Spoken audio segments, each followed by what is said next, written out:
बताओ, कोई भी डाउट बन रहा हो जिसको भी। सर एक डाउट बन रहा है। बताओ। सर अब चैप्टर खत्म होने वाला है, जब तक तो सारा समझ में आ रहा था, पर अब ऐसा हो रहा है कुछ समझ में नहीं आ रहा। कुछ कुछ टॉपिक तो ऐसे मतलब बिल्कुल अभी अभी खोले नए बिल्कुल मतलब। मतलब जब तुमने चैप्टर पढ़ा यहाँ पे तब तो समझ में आ गया था। हाँ। और जैसे अब तुम घर जाके पढ़ रहे हो तो मान लो चैप्टर कंप्लीट होने के बाद तो कुछ टॉपिक समझ में आ रहे हो, कुछ टॉपिक नहीं आ रही, ये वाली प्रॉब्लम बन रही जी। है। क्या तुम्हें भी बननी है वाली प्रॉब्लम? देखो जैसे मान लो स्टार्टिंग जब तुमने चैप्टर पढ़ा तब तो समझ में आ गया, घर जाके पढ़ रहे हो अब नहीं आ रहा। No sir. अच्छा, तुम्हें प्रॉब्लम क्रिएट नहीं हो रही। देखो देखो इसका रीजन पता क्या होता है? मान लो मैंने देखा क्या मोस्टली स्टूडेंट को प्रॉब्लम बनती है। अब क्वेश्चन देखो ये बनता है कि इसका रीजन क्या है कि जब हमने चैप्टर यहाँ पढ़ा तब तो हमें क्लियर होगी टॉपिक अच्छे से, और अब घर जाके पढ़ रहे हैं तो उसको मतलब कि ऐसा क्यों हो रहा कि नए नए टॉपिक लग रहे हैं, कुछ टॉपिक समझ में आ रहे हैं कुछ नहीं।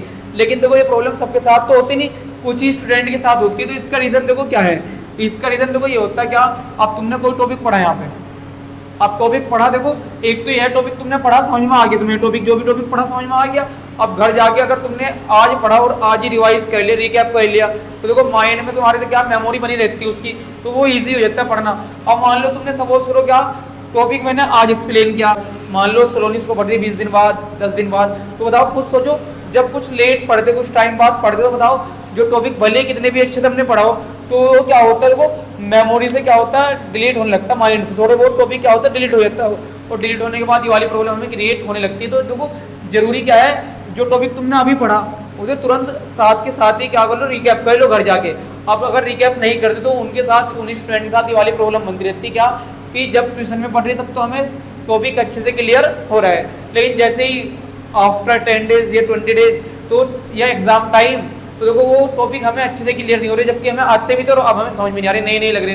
तो नए नया टॉपिक वो इसलिए लगता है क्यों, क्योंकि हमने साथ साथ उसको रिकैप नहीं करा। कोई एग्जांपल से समझाना देखो मैं तुम्हें ना, उससे याद भी रहेगा। रियल लाइफ एग्जांपल, सपोज करो कोई दो पेशेंट है, दोनों को सेम बीमारी है ना, और दोनों का मतलब ट्रीटमेंट भी सेम डॉक्टर से चल रहा है। अब कुछ टाइम बाद हमने देखो एनालाइज किया क्या कि जब दोनों का सेम डॉक्टर से ट्रीटमेंट चल रहा था, एक तो ठीक हो गया और एक को अभी भी प्रॉब्लम है। तो फिर हमने देखा कि ऐसा क्यों, जबकि डॉक्टर भी सेम था, वो मेडिसिन भी सेम मिल रही थी दोनों को ना, ट्रीटमेंट सेम मिला, तो उसके बाद भी एक ठीक हुआ एक नहीं।